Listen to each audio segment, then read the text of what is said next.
All right, so there's one thing in particular I really want to address in regards to the Jaron Ennis Xander Zayas fight. It is fight week. I'm very excited about it. I will be in New York City covering the fight. Shout out to the fine folks in Matchroom Boxing for letting your boy in the building. I really do appreciate it, and I'll make sure you guys have great content to watch and really make my presence felt this fight week. But that being said, I want to address this because I've seen it on both sides of the fence. You know, I've seen it from from the Xander Zayas fans in regards to boots, and I've seen it from the Jaron Ennis fans in regards to Xander Zayas. I've been seeing a lot of discrediting from both sides of the equation, and I don't think you should be discrediting either guy because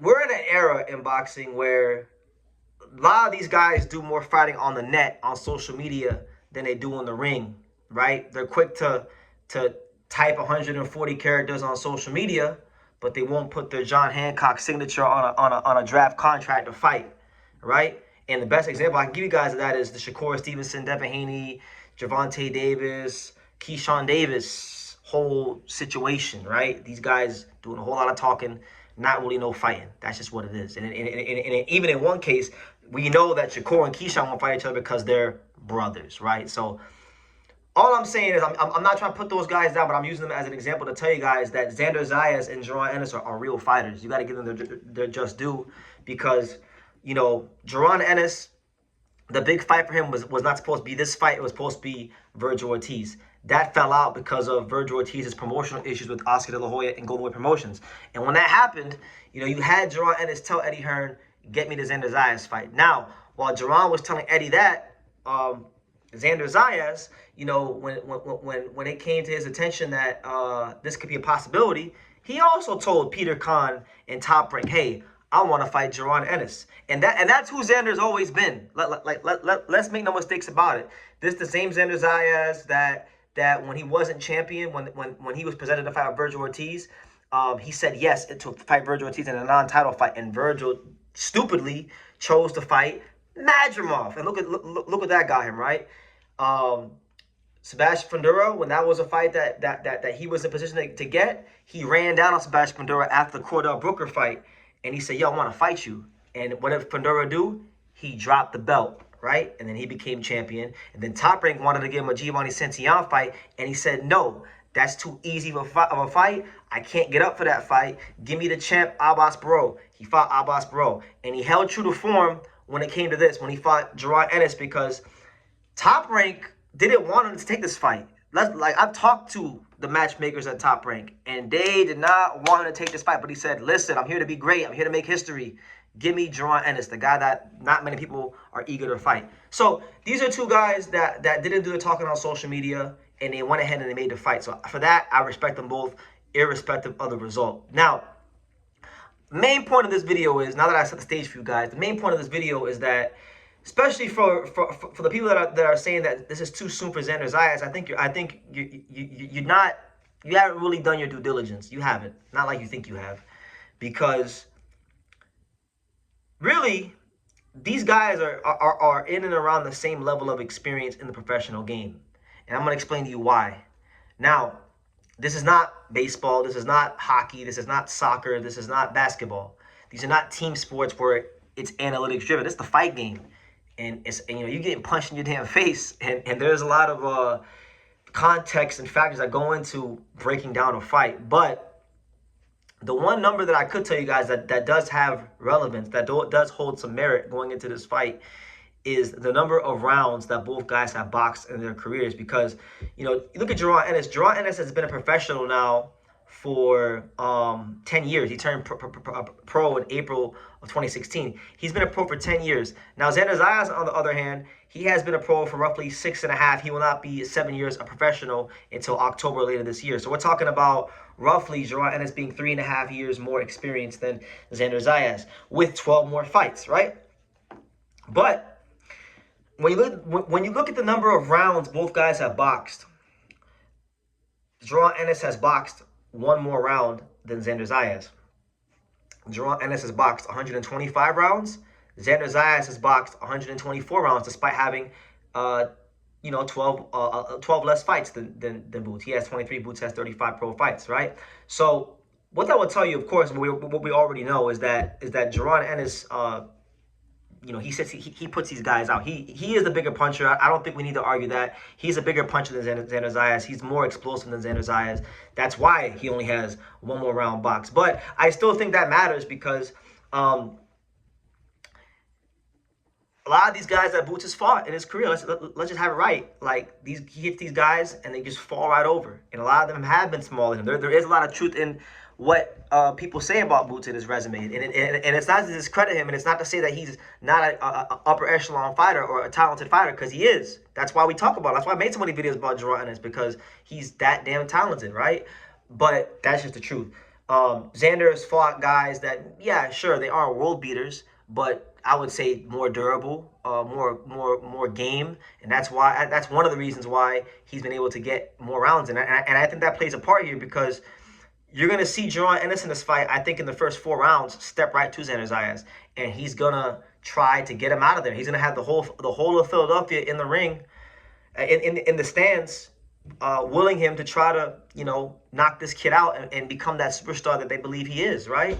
And if he doesn't do that, if he doesn't knock out Xander in the first 4 to 5 rounds, it's going to be a very difficult night at work for him, because this is a kid that's going to be probably bigger than him on fight night. We know Xander walks around at like 190 pounds.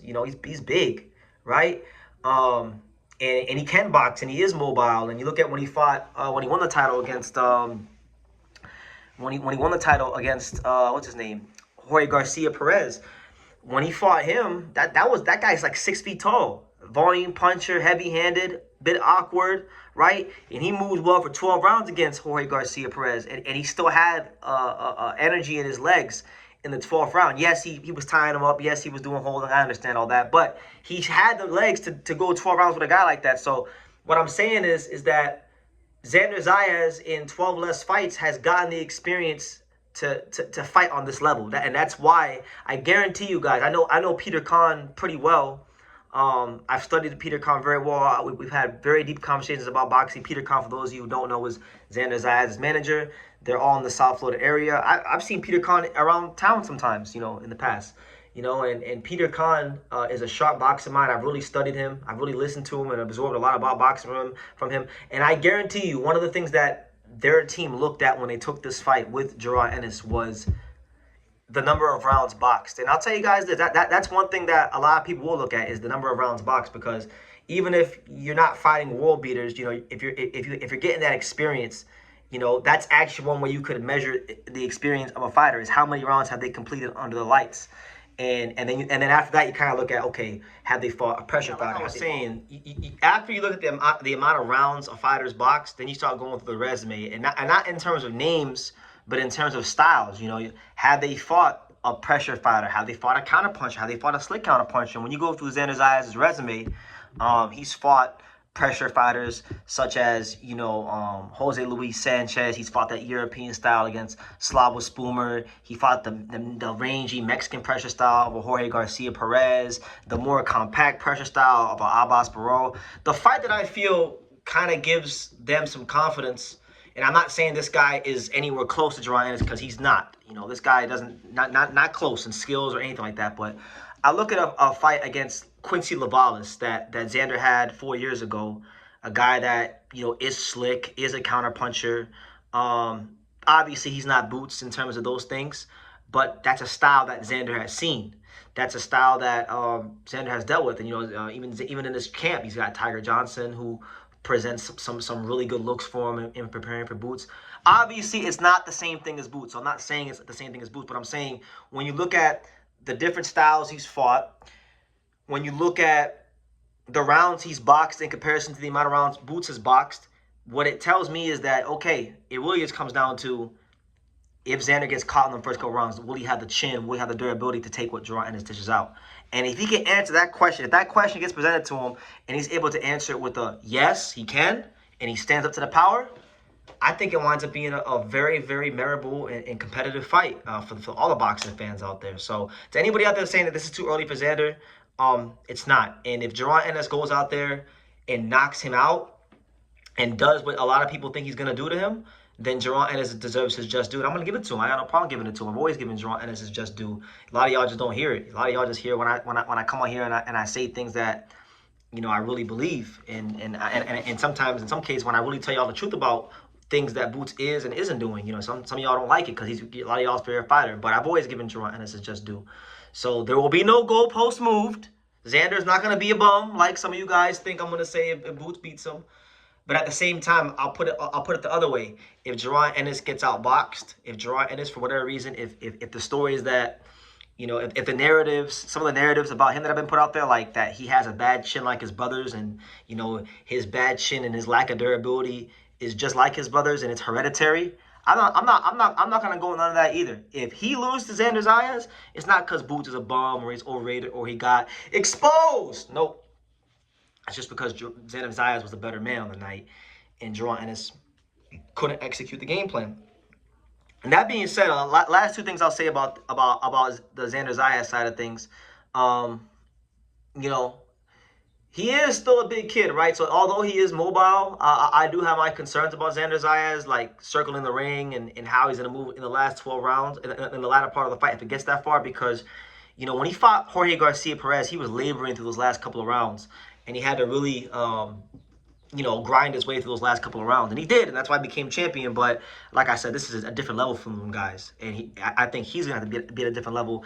And him carrying, potentially what, if he's 154, let's just say he rehydrates into the 175, 180, 190 range, somewhere around there, close to where he walks around at. That might be too much weight on his legs, and he might gas out, and he might have to actually fight. So when that time comes, he's going to have to be able to not just take the heat, but dish it out back to Jaron Ennis. And again, whoever wins this fight, I don't think there should be any discrediting. It's a great win for Boots. It's a great win for Xander. And that's just how that's just what it is, this fight. But it's not too soon for Xander, and I want people to know that. He's fought the appropriate styles for this fight. He's gotten the appropriate amount of experience for a fight like this. If he wins, it's just because he wasn't good enough, and vice versa. If Boots wins, it's just because he wasn't good enough. And I'll leave it at that.